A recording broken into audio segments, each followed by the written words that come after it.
newspapermen meet such interesting... Coming up on the Media Project, Alan Chartock, Rosemary Armao, Judy Patrick, and me, Rex Smith, with a conversation about what's been going on in the media in recent weeks. We'll especially take a look at this notion. If American democracy is going to survive, the media must start reporting about it more. Do you agree or not? We're going to talk about that, and especially about Sean Hannity. Join us for Media Project. It's coming up next. They wallow in corruption.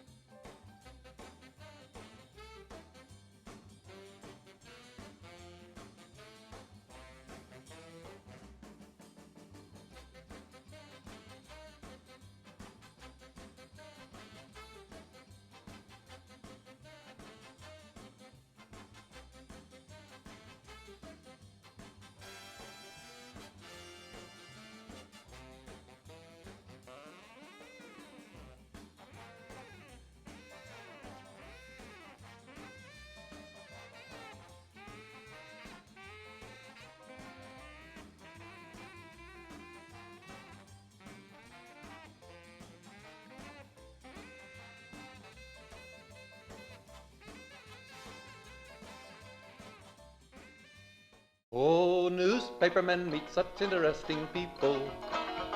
They know the lowdown, now it can be told. I'll tell you quite reliably off the record about some charming people I have known. For I meet politicians and grafters by the score, killers plain and fancy, it's really quite a bore. Oh, newspapermen meet such interesting people. They wallow in corruption, crime, and gore. Ting-a-ling-ling, city desk, full of press, extra, extra, read all about it. It's a mess, meets the test. Oh, newspapermen meet such interesting people. It's wonderful to represent the press. Now you remember Mrs. Sadie Smuggery. She wanted money. Media Project gives you a half hour of commentary and analysis on what's going on in the news media from the perspective of some veteran journalists, and we thank you for joining us. I'm Rex Smith from the Upstate American, formerly editor of the Times-Union, here with Alan Chartock, the CEO of Northeast Public Radio. You doing okay there, Alan? I am, but I do have a question for you, Rex, our leader. What is the Upstate American, and how can people get it? Thank you for asking. Upstate American is a weekly analysis written by Rex Smith. That would be me. Just go to www.upstateamerican.com. And you don't even have to pay for it if you don't want to. You can subscribe if you like, but we understand that a lot of people want stuff for free. So there's a little collection of news items from around the country, from little local newspapers that I read, and gives you a little perspective. The notion is sometimes you find the truth by being a little bit apart from the center of things, which is what Upstate is. It's upstateamerican.com if anybody wants to see it. That's correct. Thank you. Very kind. Rosemary Armao is here back. I haven't actually seen you, Rosemary, since you got back from your big voyage. You were off in the Greek islands and everything. Wow. I broke out of America for a little while, and now seems like the lid's slamming shut. Yeah, I think you got out when it was possible and made a lot of us very envious. And Judy Patrick is here from, well, further upstate. Not exactly Greece, but how are you doing, Judy? I'm swimming in snow here, but glad to be with you. Yeah, that's a good thing. You know, we've often talked on this show about the big issues, climate change, COVID, the stories that we've been covering. The great media columnist Margaret Sullivan, our friend who used to be the editor of the Buffalo News, puts forth the notion we are not doing enough, we, the media in general, covering what ought to be the huge story that American democracy is dying. She says if American democracy is going to survive, the media must make a crucial shift. We need to make it, as she says, the central focus of the work that we present to the public. So I just want to ask you all to think about that and to say, what could we do? Alan, since you're Alan, the wise old man of the show. Take it back. Take it back. There was a compliment embedded in a little insult there. What do you think, Alan? What could we do? I mean, the president says democracy is at risk. What should we be doing? Well, first of all, what you just said is very important. You got to cover the people who are really repelling the attack. And it is an attack. We have a past president of the United States, and more of what we're seeing from the January 6th committee in the United States Congress says that basically, in my view, this is Alan speaking now, the guy's a fascist, and he wants to impose a fascist group of rules on the United States. And so it is the job of the media to call him out, to say this is what he's doing and this is how he's doing it. And there's never enough, because if he wins, the United States and the democracy are done. And so I truly believe that it is on the news media, and the news media has a great deal to say about what people know. Because, as one wise man once said, the people don't know nothing. And Rosemary has talked about this a lot. We do need to repel this, because if we don't do it now, we've got the makings of a Hitler Germany all over again. So, Rosemary, what ideas do you have for how to do that? Well, okay, first of all, I want to refute Margaret Sullivan's whole idea. Not long ago, she was saying we should make climate change the center of all of our coverage, and everything should revolve around that and be related to that. So I don't think that's the role of the media. The media has to cover a whole lot of things, and that's why we're always subject to the charge of, oh, they didn't pay any attention to this, because we're paying attention to a lot of things. Second, there is a huge danger, we're already seeing it, that we're covering it too much, so that we're turning off one whole huge section, maybe even half of the population, which thinks that we're out to get Trump and out after them as well, them being people who agree with Trump and his ideas, his authoritarian ideas. So I would take a different tact, and I think the media needs to start doing some actual lobbying, and that means going after Fox News. We should be calling out Fox News and Hannity, who is now using a First Amendment defense to defend his actions as basically a White House operative who got tons of free airtime from Fox to spew his lies, and he's now classing himself along with the rest of the media. We need to get rid of that kind of idea that Hannity represents anything that the First Amendment is supposed to protect. I think that we should be writing lots more about Liz Cheney and Adam Kinzinger and the other Republicans who have taken a stand. We seem only to be covering their announcements that they're not going to run anymore. And the roundtable, we talked about that Ted Koppel show where he went down to North Carolina, talked to people about their views on the big lie and on the insurrection. They don't see it the same way. And we need to be examining that up closely. What are they learning in schools? What's happening that people think so differently from each other? We have not got to the core of that. We yell at each other. That seems to be it. Rosemary, isn't there something like right and wrong here? It sounds to me like you're critiquing the argumentation, but it does seem to me that we have a potential fascist who wants to take over the United States. And it is up to the news media to opine and to write about it. Well, I think the media is doing that, and they have made it clear they think he's the next Hitler, and that has not helped bring us together. It has not changed anybody's mind. Yes, I do believe it, but I don't want to talk that way anymore. I want to find some other way to talk to people who think that Trump is the answer. So, Judy, here's an idea that maybe you could react to. Margaret Sullivan says it should include, that is the coverage, a new emphasis on those who are fighting to preserve voting rights and defend democratic norms. That's sort of the positive side. If Rosemary is saying it doesn't work for us to focus on the negative, you think that's true? Would that work?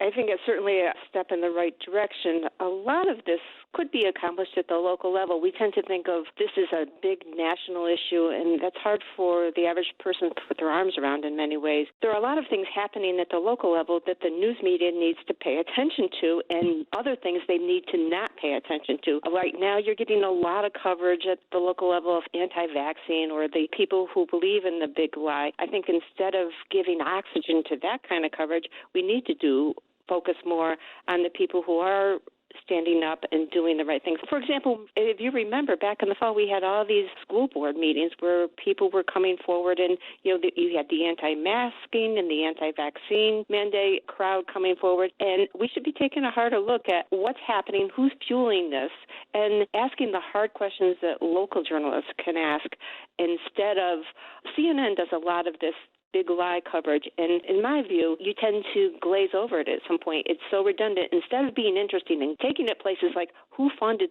different aspects of the big lie, how did it actually come about, they tend to be repetitive, and it tends to become something that people ignore.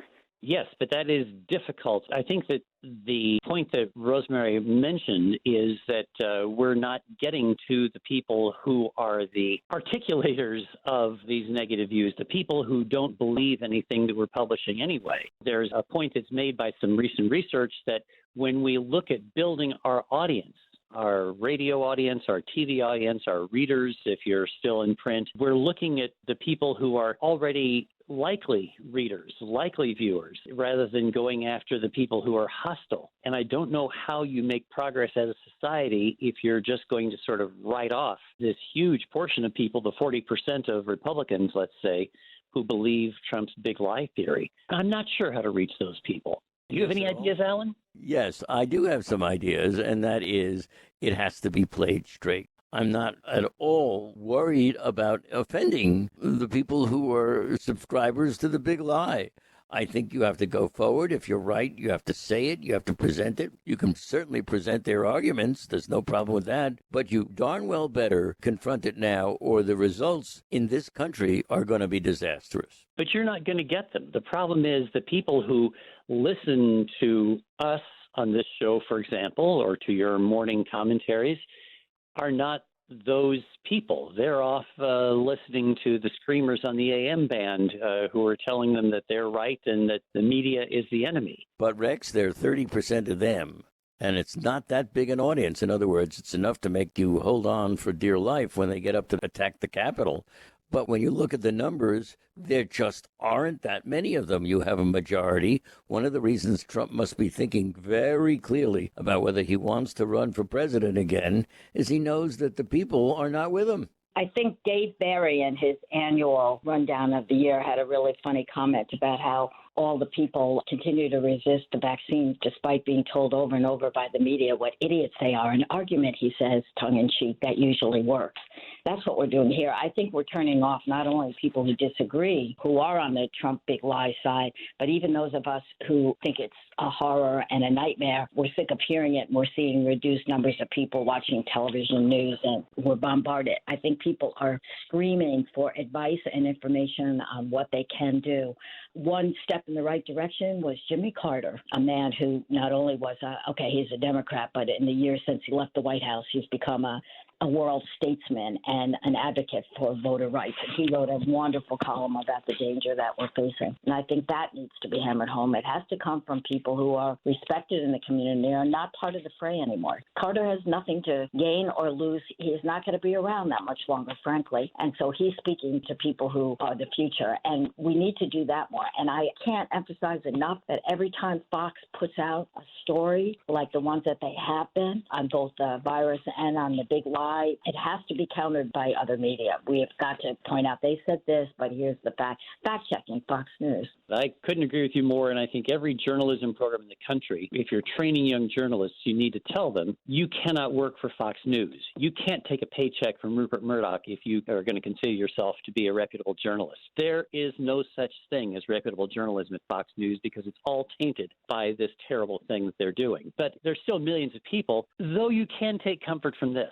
Tucker Carlson Tonight, the biggest show on cable news, has an average audience of 3.2 million viewers. That's a lot. But ABC's World News Tonight with David Muir, that's the most watched daily newscast, they have 8.2 million, more than twice the audience of Tucker Carlson. So there is still an audience. I think this is to Alan's point. There's still a larger audience for reputable media than for Fox. It's just that hang on, as Alan said, Fox is going to cause us a hell of a lot of trouble, right? Right. Every listener of the show, every time you go into a doctor's office or a waiting room, if we go into them anywhere, we're all kind of locked down now, but every time you go into a place, an airport where Fox News is on, complain. When you go into a hotel and the news is automatically set to Fox and there's no MSNBC, complain. Because, yes, they have a smaller audience, but the access is unbelievable. And it's everywhere. It's in all the public places that I have been. And this is in not just international places. It's in blue states like New York. Why is that so? Well, let me ask you a question, Rosemary, because I have such profound respect for you, as you know. And that is, have you ever complained? You're asking me if I have ever complained? Of course I have. everybody I see, every friend, every high school colleague who defends the big lie, I go after them and call out the fake news they're using, call out their sources. Yes, I think Judy said it. This is something at not just a local level, but the micro-local level. These are our friends and our relatives who think in this what we see as a wrong way. And to persuade them, you can't yell at cousin dear, I love you, but you're an idiot and your grammar sucks. You can't do that. It doesn't work. I've tried it. Okay, so just for the sake of educating me and our audience, can you give us a role play? In other words, can you tell us one time when you did it and what the response has been from the guy in the blue jacket behind the counter?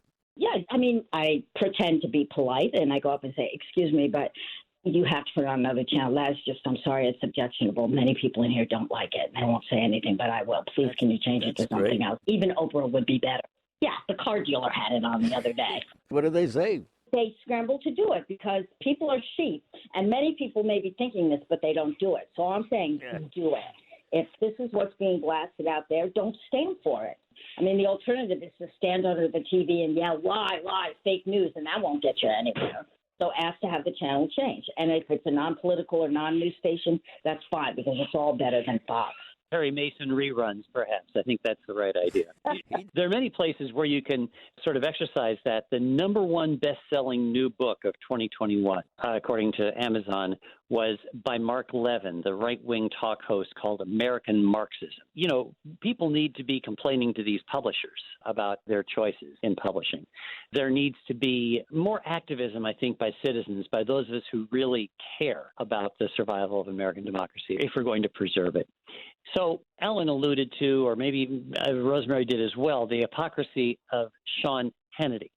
Hannity, we know, is now claiming that it's his First Amendment right to refuse to cooperate with the Congressional Committee investigating January 6th, despite the fact that he was writing emails to the White House in the days leading up to it and afterwards, referring to we, meaning he considers himself an advisor, a member of Trump's inner circle. Does he then yield his First Amendment rights as a journalist? Is he not a journalist because he's a commentator with a particular point of view, or does he not have, in effect, ground to stand on in saying, no, I'm not going to cooperate with the committee because of my First Amendment right?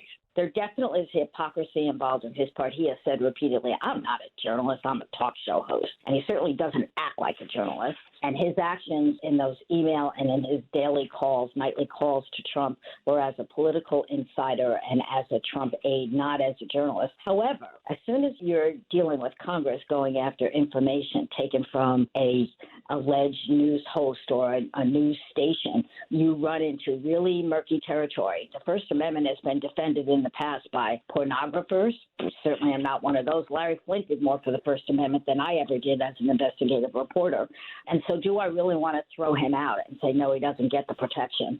I think he should be granted full First Amendment rights. But that does not stop the committee from asking him questions about his involvement with the president, which are not journalistic. It does not stop them from asking him to volunteer information that he can give or not give. And as I've already done, made clear that he was operating not as a journalist, but as a Trump consigliere. Mm-hmm.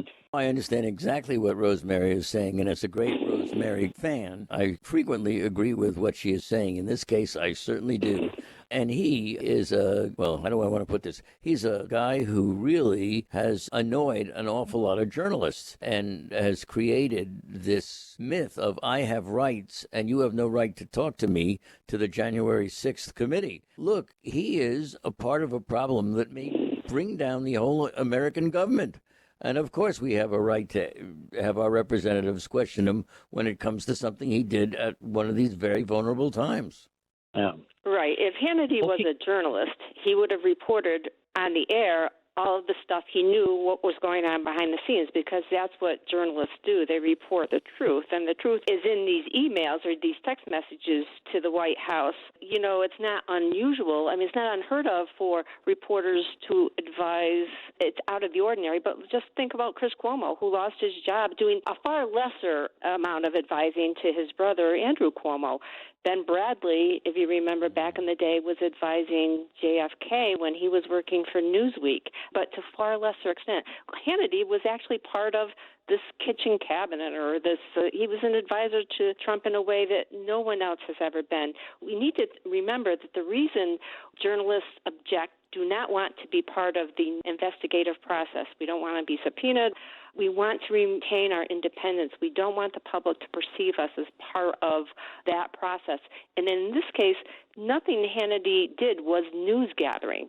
He's gone on record in the past as saying, I'm not a journalist, but then again, he will turn around and he'll say, well, I'm an opinion journalist. He's as much a journalist as Oprah Winfrey is, and that's not a journalist at all. Are we doing enough to call out our brethren who have offended us? It's why it's such a bad thing to be arguing. We're arguing what is a journalist. I would say Oprah Winfrey definitely is a journalist. She interviews people, she broadcasts, and she fought a really important libel case. Again, Oprah Winfrey has done more for journalism than I have as an investigative reporter. We cannot say he is definitely or is not definitely a journalist. As soon as we do that, we give the regulators a way to get in and control us all. It's very dangerous. Having said that, you still think that Hannity ought to be speaking to the congressional investigators, right? I think that he is right. His lawyer, Jay Sekulow, is the one who did it, who is using this defense, and they should use it to the max, just as Julian Assange did. I also have questions about whether he's a journalist, but I appreciate his right to claim he is a publisher and entitled to First Amendment protections. But that does not stop the committee. The First Amendment does not stop a committee from trying to get him to testify, just as journalists testify to certain events in courts of law. And the rules have been set by the Supreme Court, and if the information can be gotten no other way, if it is crucial to their case, and especially if it has to do with wrongdoing, which in this case it does. It's a potential crime that the committee is looking at. Then Hannity still has to testify, First Amendment or not. Okay, I need to turn to a letter from a listener, because we always invite people, media@wamc.org. We're interested in your point of view.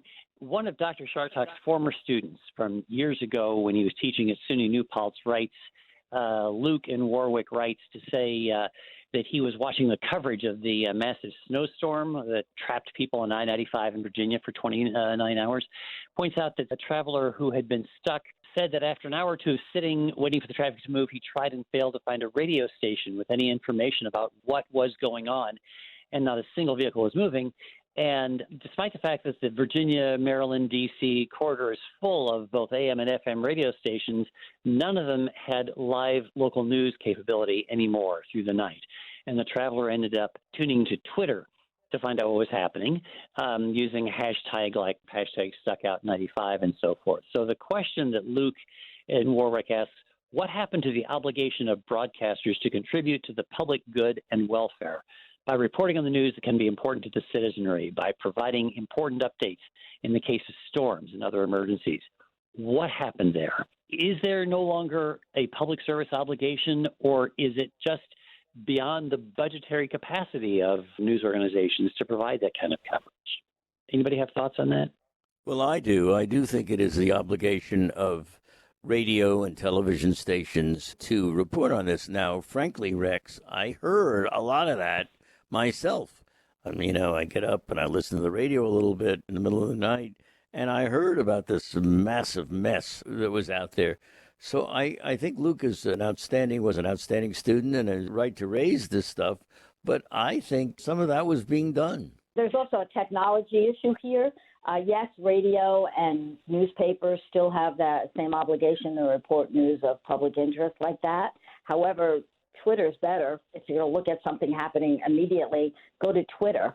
Go even to Facebook or to the other social media, which covers that breaking news a hell of a lot better than we do anymore, than traditional media does.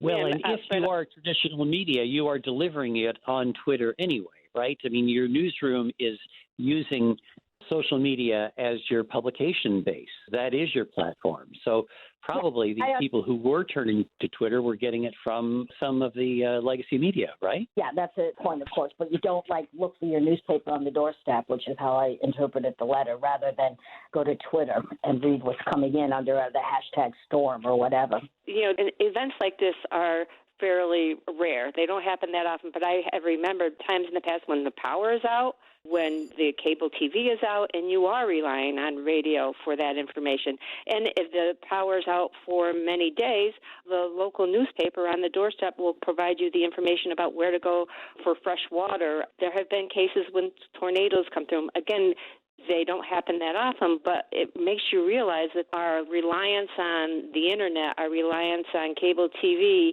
is not fail-proof, and that there are times when someone on the radio telling you that this bridge is closed because, there's a traffic mishap, or that you can get fresh water if you're out of water at this location.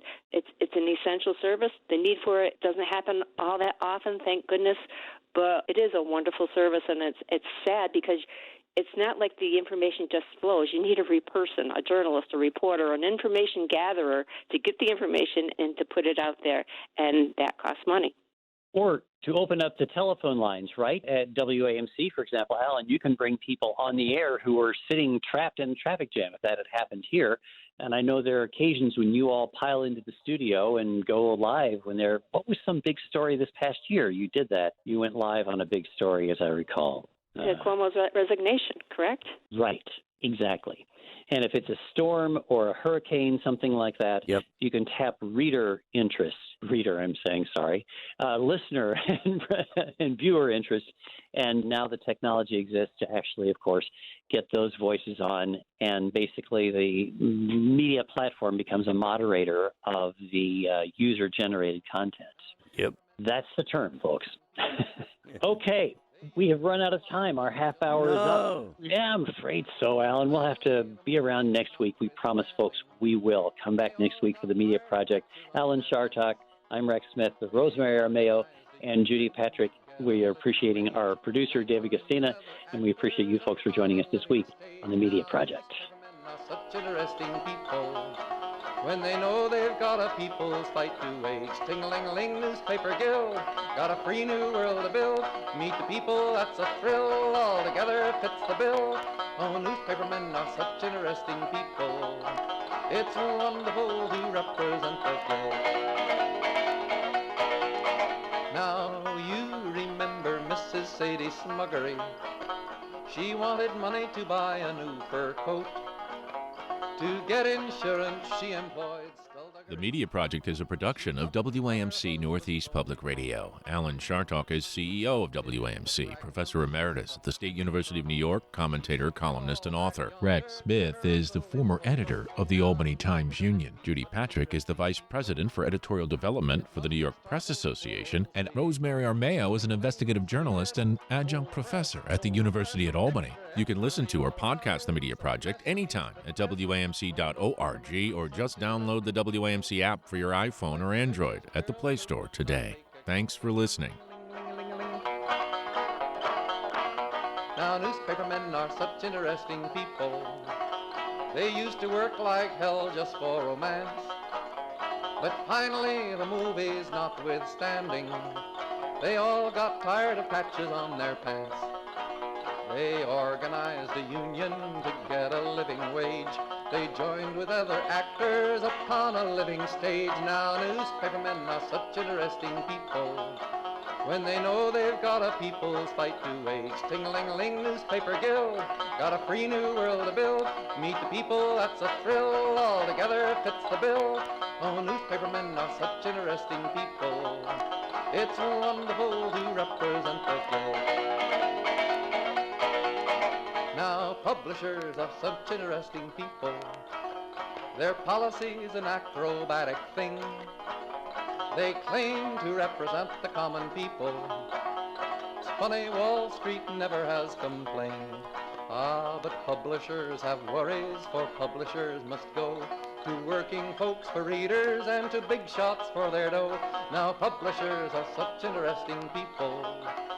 It could be prostitution, I don't know. Ting-a-ling-a-ling, circulation, ting-a-ling-a-ling, advertising, get those readers, get that payoff. What a headache, what a mess. Oh, publishers are such interesting people. Let's give 3 cheers for freedom of the press.